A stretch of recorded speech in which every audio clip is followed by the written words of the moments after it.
Muito bem, amigos, chegamos agora ao quarto e último bloco desta nossa segunda aula. E o tema agora é Unidades de Conservação, Lei 9985 de 2000. Já falamos em duas outras oportunidades a respeito de unidades de conservação. Falamos lá, quando analisamos a Constituição Federal, em seu artigo 225, parágrafo 1º, inciso 3, e falamos sobre unidades de conservação também, quando estudamos o procedimento administrativo de licenciamento e a aplicação da Resolução CONAMA 428, no bloco anterior. Certo?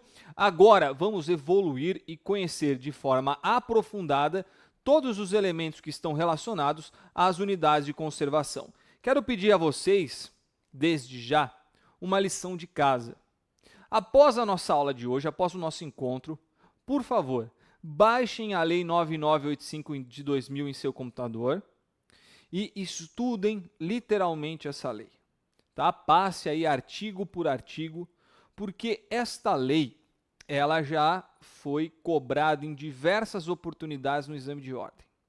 A Lei 9985 de 2000, dentre todas as questões ambientais, é o tema mais cobrado. Ele já é corriqueiro em exames de ordem, desde a primeira edição, quando tivemos direito ambiental.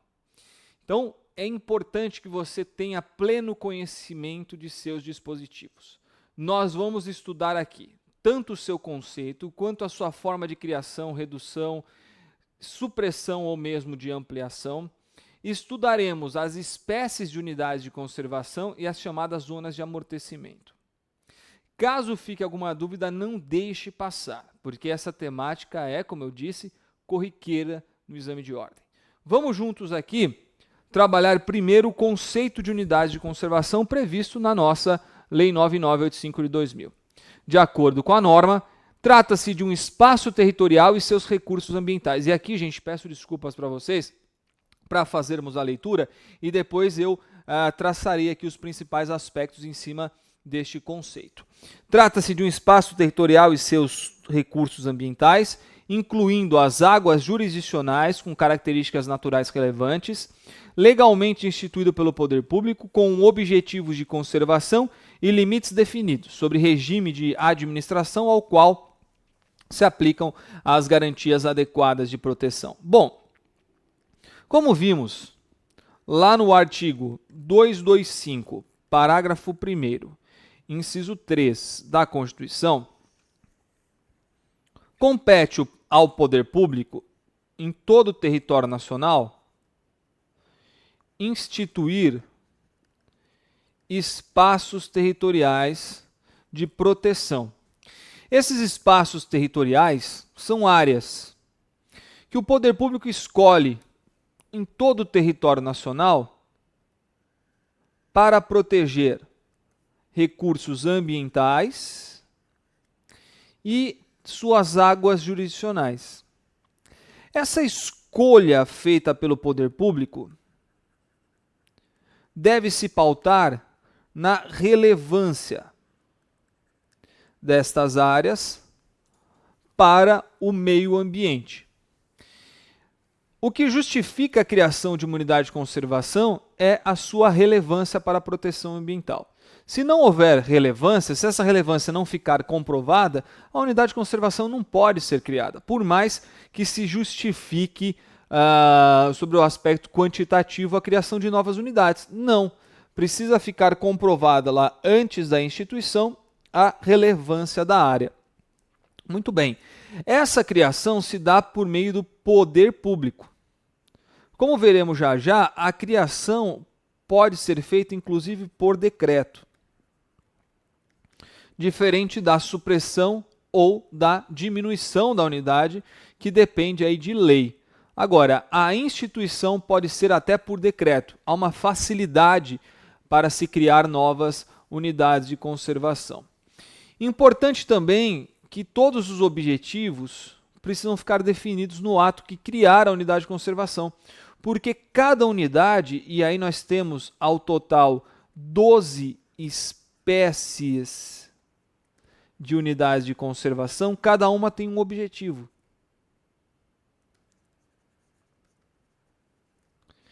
É por isso que é necessário fazer esse levantamento prévio, em especial dos critérios de relevância, para decidir qual unidade de conservação será implementada naquela localidade, quais objetivos que serão perseguidos pelaquela unidade de conservação.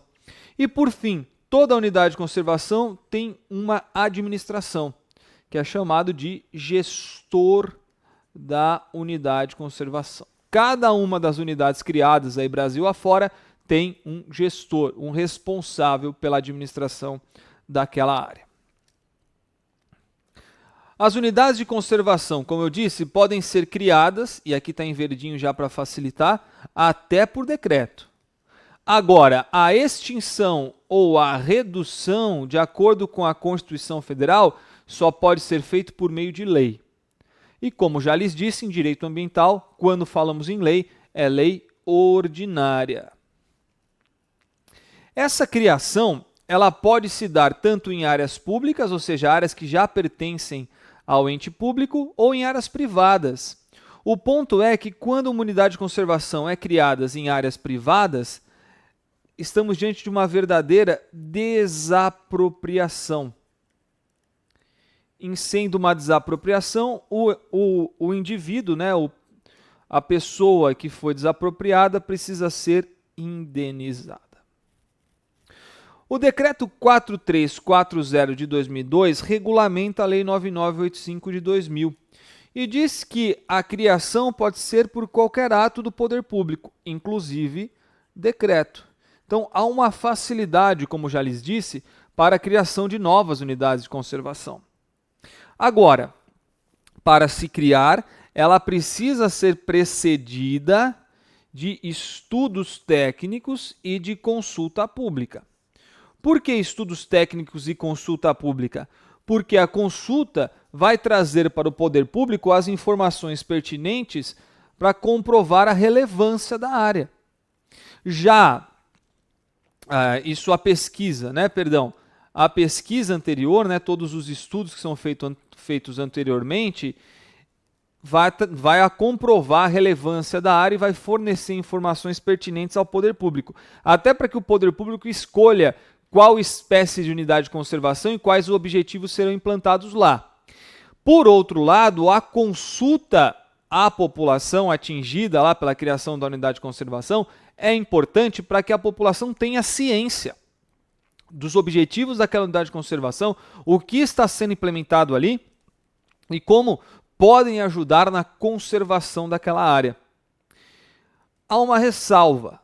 A criação de duas espécies de unidades de conservação, chamadas de reserva biológica e estação ecológica, dada a importância dessas duas, não precisam de consulta prévia. Então, a criação dessas duas não depende de uma audiência pública, mas apenas de um estudo de viabilidade. Uma unidade de conservação ela pode ser de uso sustentável, ou a unidade de conservação pode ser de proteção integral.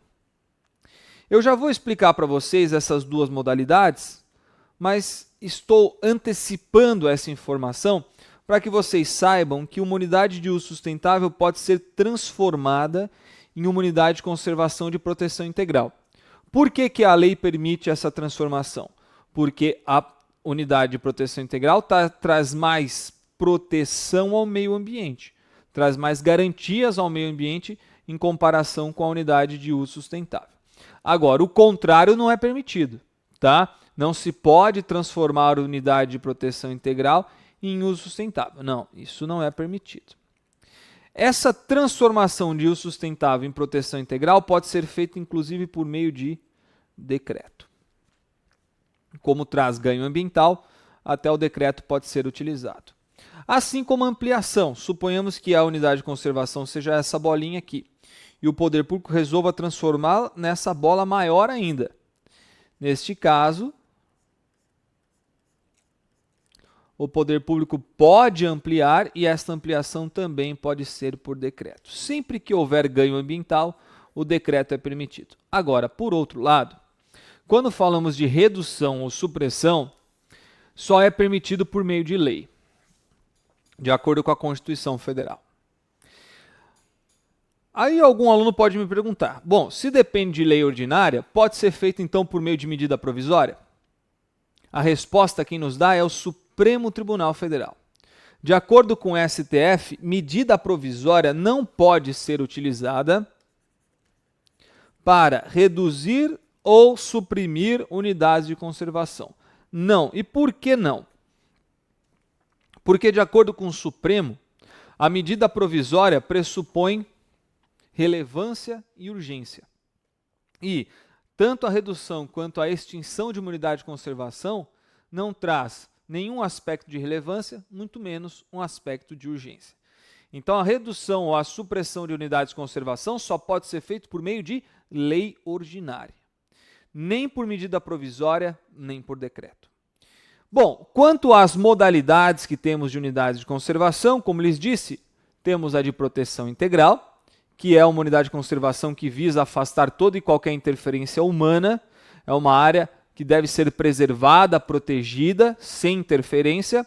E as unidades de uso sustentável, que também visam garantir a proteção ambiental, mas que permitem uma certa interação econômica e social com a população ali daquela região. Então temos as duas hipóteses. Unidade de conservação de proteção integral, que é mais protetiva, e unidade de conservação de uso sustentável. Cada uma dessas modalidades tem espécies próprias. As unidades de proteção integral, nós temos 5 espécies em nosso ordenamento, enquanto que as de uso sustentável, nós temos 7 espécies em nosso ordenamento. Vamos conhecer primeiro as unidades de conservação de proteção integral. Eu deixei aqui alguns quadrinhos para facilitar a compreensão de vocês no nosso material. A primeira unidade de conservação de proteção integral é a chamada estação ecológica. Seu objetivo é mais genérico, tá? Ela tem o domínio público. Quem administra essa unidade de conservação é o poder público. Por outro lado, nós temos a reserva biológica, que já tem um objetivo um pouco mais restrito do que a anterior. Vejam que as áreas de proteção integral não permitem intervenção humana. Tá? Isso fica claro em todas as unidades de proteção integral. O domínio aqui também é público. Os parques nacionais, eles são escolhidos aí pelo poder público, também administrados pelo poder público, em vista de alguma beleza cênica, de uma grande relevância ecológica. Você visita um parque porque você acha aquele local bonito, para tirar uma foto, para conviver ali com um habitat natural. Esses parques, eles são criados como unidades de conservação de proteção integral e geridos pelo poder público. Monumento natural já é uma área menor, em que se encontram sítios naturais raros. Esses monumentos, como vocês podem perceber aqui pela foto, são espaços bem menores do que os parques, do que as reservas, e podem ser de domínio público ou até mesmo privado. Aqui é uma exceção, né? A possibilidade de se manter sob o domínio privado. Assim como o refúgio da vida silvestre, que é uma área que se busca proteger a vida silvestre, permitir a reprodução, permitir condições para que a vida silvestre evolua. Estas são as 5 modalidades de proteção integral. Então vamos lembrar quais são? De novo. Primeira delas, estação ecológica. Segunda, reserva biológica. Terceira, parque nacional. Quarta, monumento natural. E quinto, refúgio da vida silvestre. Essas são as 5 espécies de unidades de conservação de proteção integral. Além dessas 5, nós temos 7 espécies de unidades de conservação de uso sustentável. Lembrando que essas 7 espécies, por serem de uso sustentável, permitem algum certo nível de intervenção humana, de exploração econômica. Aqui não há uma restrição tão grande como há lá nas unidades de proteção integral. Aqui os seres humanos são bem-vindos, digamos assim. A primeira dessas unidades de conservação são as chamadas APAs, áreas de proteção ambiental. Podem ser tanto de domínio público quanto de privado. assim como as áreas de relevante interesse ecológico também podem ser de domínio público ou privado. A Floresta Nacional, a Reserva Extrativista e a Reserva da Fauna são 3 unidades de conservação de uso sustentável cujo domínio é público, cada uma com um objetivo específico. Percebam que na reserva extrativista, inclusive, se reconhece a utilização da área por populações extrativistas tradicionais, pessoas que vivem naquela área e sobrevivem, né, do manejo florestal, da retirada da natureza ali existente. Há um reconhecimento da sustentabilidade daquela localidade. E, por fim, temos 2 últimas unidades de conservação de uso sustentável, que são elas, a Reserva de Desenvolvimento Sustentável e a Reserva Particular do Patrimônio Natural. Essa aqui é chamada de RP, é conhecida por RPPN. A primeira é de domínio público, a segunda é de domínio privado. A primeira também abriga população tradicional que vive de regime de subsistência. Muito bem, sobre a RPPN, essa é a única das unidades de conservação, das 12 unidades de conservação, 5 de proteção integral e 7 de uso sustentável, cujo domínio é apenas privado. Ela é a única cujo domínio só pode ser privado.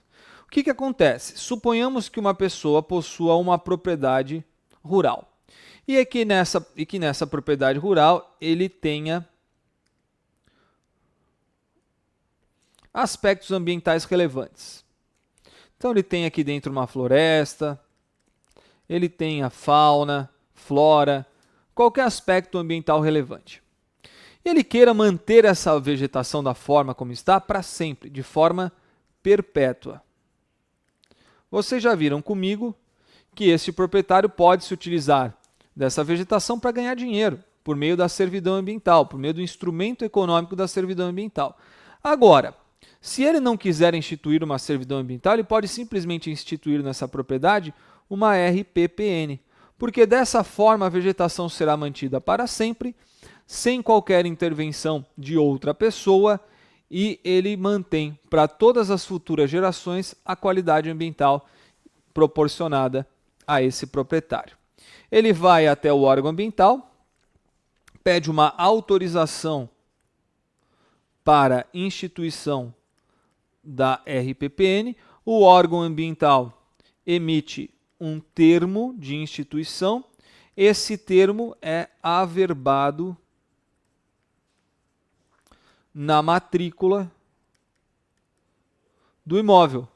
A partir do momento que esse termo é averbado na matrícula de imóvel, a RPPN está instituída para sempre, de forma perpétua. Muito bem, antes de apresentar para vocês a chamada zona de amortecimento e os aspectos da taxa de visitação, quero mostrar como se dá uma forma, né, de você guardar o nome dessas 12 unidades de conservação. Eu sei que você me acompanhando aí na sua casa deve estar pensando ser muito difícil lembrar quais unidades são de uso sustentável e quais são de proteção integral.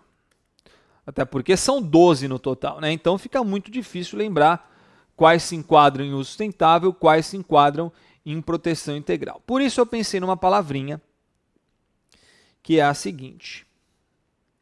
Você inclusive vai lembrar de mim. Olha que coisa boa. A palavrinha é essa aqui, ó, RAF. RAF quer dizer reserva, área e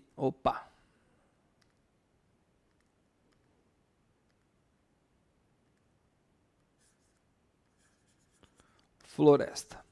Toda vez que você estiver diante de uma unidade de conservação que se chame reserva, área ou floresta, você está diante de uma unidade de conservação de uso sustentável. O único cuidado que eu quero que vocês tenham em relação à palavra reserva é que existe uma reserva que é de proteção integral, que é a reserva biológica. Então a nossa palavrinha ajuda bastante a gente, mas não podemos nos esquecer que a reserva biológica é a unidade de conservação de proteção integral. Tudo bem? Então, é só lembrar do RAF que você vai conseguir guardar quais são as unidades de conservação de uso sustentável. E o que ficar de fora? O que ficar de fora é proteção integral. Vamos testar?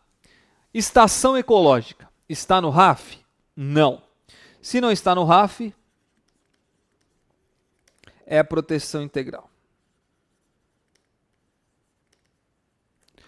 Parque Nacional. Está no RAF?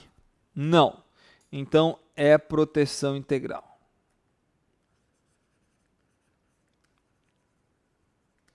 Vamos tentar mais uma? Reserva da fauna. Reserva da vida silvestre. Refúgio da vida silvestre, perdão. Refúgio da vida silvestre. Está no RAF? Não. Então, unidade de conservação de proteção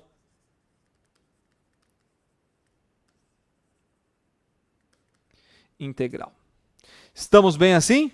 Não se enquadrou no RAF, é proteção integral. Se enquadrou no RAF, salvo reserva biológica, é unidade de conservação de uso sustentável. Então, as de proteção integral são refúgio da vida silvestre, monumento natural, parque nacional, reserva biológica e estação ecológica. Nenhuma dessas se enquadra no RAF, por isso mesmo são de proteção integral. Muito bem.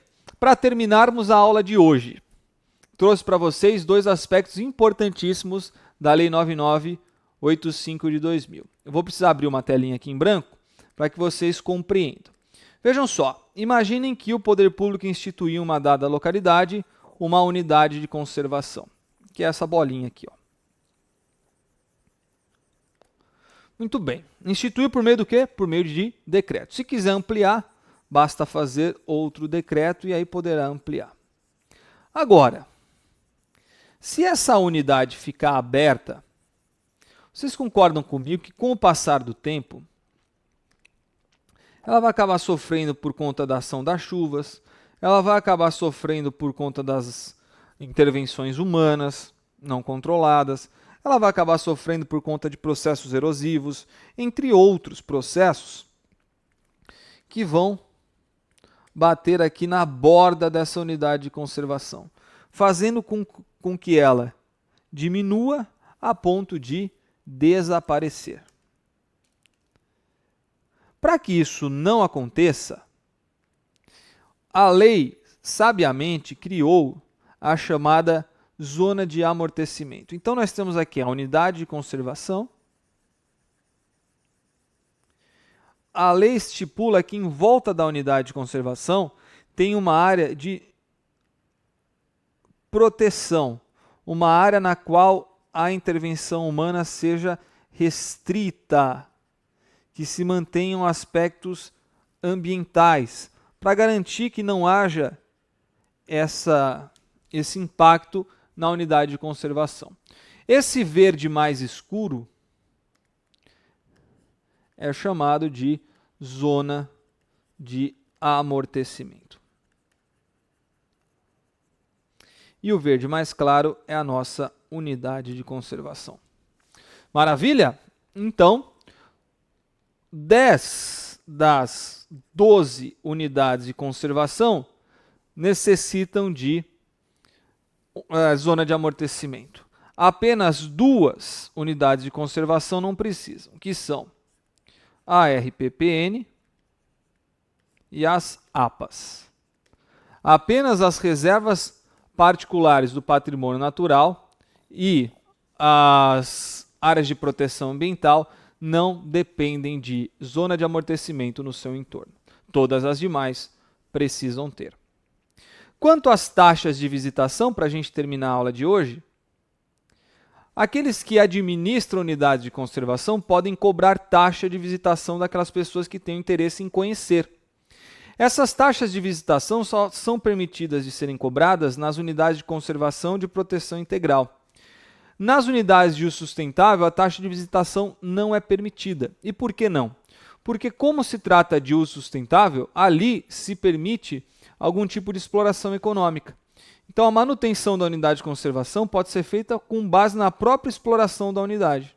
Já no caso da proteção integral, como não é permitido nenhum tipo de exploração econômica, nem mesmo de intervenções, né, interferências humanas, somente se angaria fundos para a manutenção dessas unidades por meio de taxas de visitação. Estamos bem assim?